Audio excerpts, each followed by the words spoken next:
Hi, welcome to the Euclidean Geometry 101 course. Until now we only talked about parallel straight lines. But what about rays? Can they also be parallel to each other? Remember, a ray is half of a straight line. We can indeed talk about parallel rays with one additional distinction. Two rays can be parallel with each other and run in the same direction, or two rays can be parallel with each other and run in the opposite direction. Now that we have made this clear, we can look at parallelism in angles. Because remember that the definition of an angle as such is a figure formed by two rays. Even if many of the angles we have seen lie on straight lines, the angle itself is still formed by two legs on those straight lines, and legs are rays.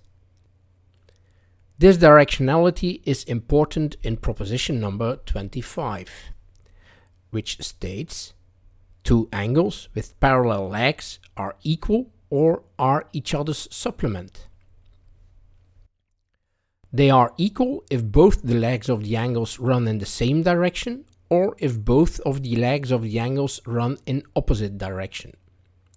They are each other's supplement if one pair of the legs run in the same direction and the other pair of legs run in opposite direction. We will prove this for the three possible cases. In the first case, we have the legs of both angles M and N parallel in the same direction. We need to prove that M is equal to N. Let's extend one of the legs of M. The extension runs up to AB and forms an angle P. Now we can see two pairs of corresponding angles. The first pair is M and P. And we know for parallel lines intersected by a transversal that the corresponding angles are equal, or M equals P. The same reasoning applies on N and P as another pair of corresponding angles. From these two equalities, we get that M equals P equals N. In the second case, the legs of both angles M and N are parallel in opposite direction. Again, we need to prove that angle M equals angle N. We know that ED must intersect AB, because it clearly intersects EF, and proposition 21 corollary 1 states that if a straight line intersects another line, it will intersect all lines parallel to that other line. So, ED makes angle P with AB. We see that angle P and angle N form alternating interior angles between two parallel lines, so N and P must be equal. Besides that, M and P are equal because they are corresponding angles formed by parallel lines intersected by a transversal. So we conclude again that M equals P equals N. In the third and last case, for both the angles M and N, there are two legs running in the same direction and two legs running in opposite direction. In this case, we need to prove that the sum of angle M and N equals two right angles. Let's extend EF until it intersects AB. It intersects for the same reason as in previous case. Now, angle N and angle P are equal angles, because they are corresponding angles formed by parallel lines and the transversal.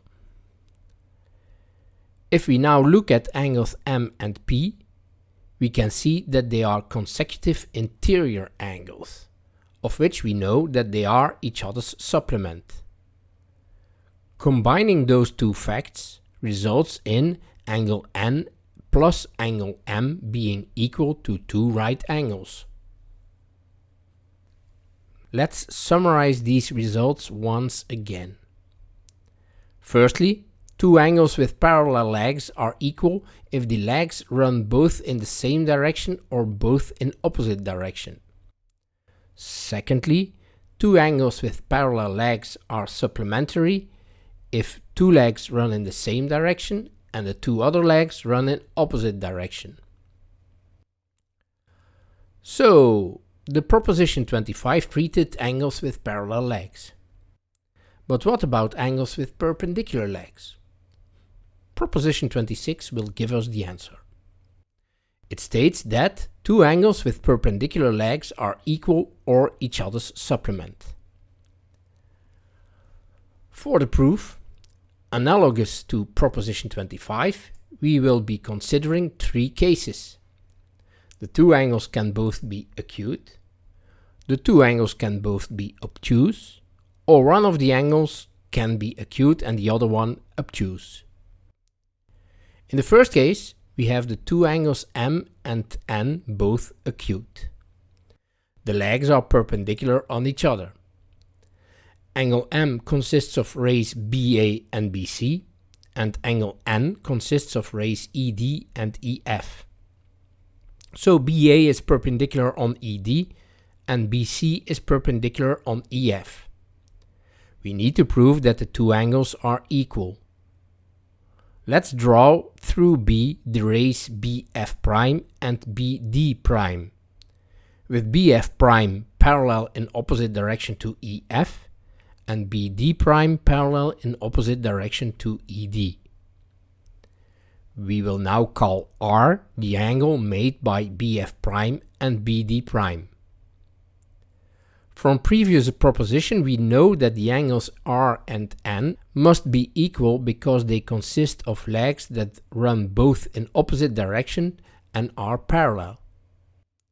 So the proof reduces to showing that angle R and M are equal.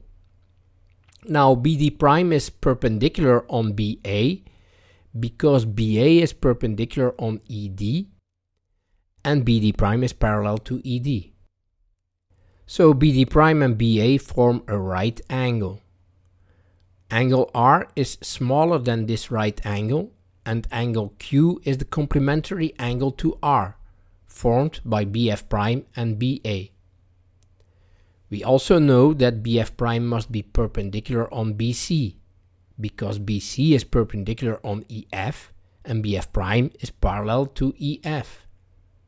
So BF' and BC form a right angle. We see that the angle M is a part of this right angle and the complementary angle to M is again Q, formed by BF' and BA.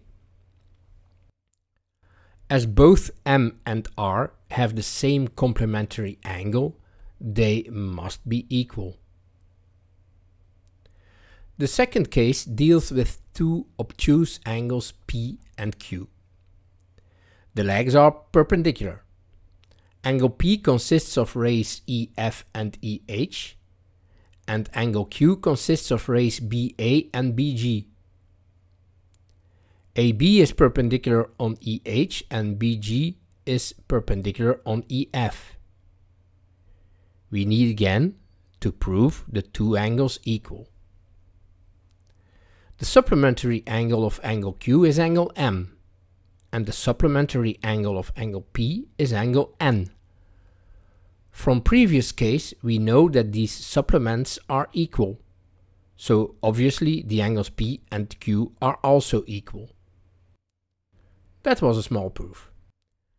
Now let's consider the final third case, with one acute and one obtuse angle and with legs perpendicular on each other. Let's take angle M from case 1 and angle P from case 2. Here we need to prove that the sum of the two angles equals two right angles, or in other words, that they are each other's supplement. We know that angle N and angle P are supplementary angles. So angle N plus angle P equals two right angles. And from case 1 we know that angle N is equal to angle M. So angle M plus angle P equals two right angles. Or in other words, they are each other's supplement. We can state this proposition in the following equivalent way. Two angles with perpendicular legs are equal when they are both acute or both obtuse.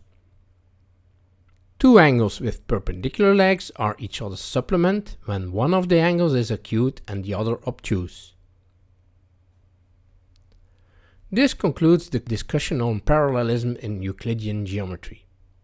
Starting with next lesson, we will apply all we have seen up to now on polygons, and we kick off with a discussion on the sum of angles in a polygon.